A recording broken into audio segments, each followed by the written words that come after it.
Timun Mas.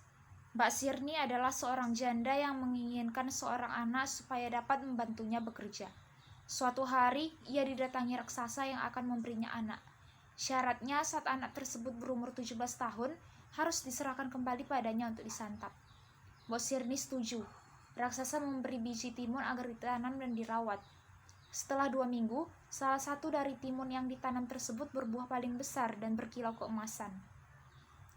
Lalu Mbak Sirni membelah timun tersebut dengan hati-hati. Tanpa diduga, isi timun itu adalah seorang bayi cantik yang diberi nama Timun Mas. Waktu berlalu, Timun Mas tumbuh menjadi gadis jelita. Suatu hari, datang raksasa untuk menagih janjinya. Mbak Sirni amat takut kehilangan Timun Mas. Ia mengulur janji supaya raksasa datang 2 tahun lagi. Raksasa menyetujui. Ia berpikir semakin dewasa Timun Mas, maka semakin enak disantap. Mbok Sirni semakin sayang kepada Timun Mas. Di sisi lain, ia merasa cemas dan sedih kalau teringat janjinya.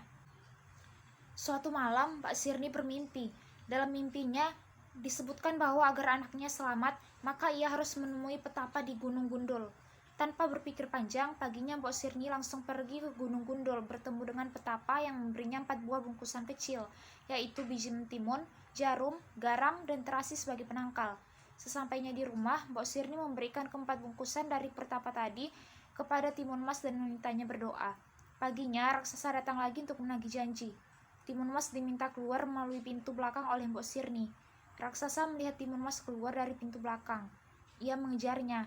Dalam pelariannya, Timun Mas teringat dengan keempat bungkusan yang disimpannya. Ia pun menebar biji mentimun di hutan.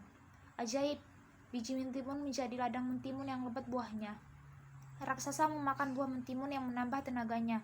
Lalu Timun Mas menabur jarum. Dalam sekejap, jarum berubah menjadi pohon bambu yang sangat tinggi dan tajam. Pohon tersebut melukai kaki raksasa. Namun raksasa terus mengejar dengan kaki berdarah-darah.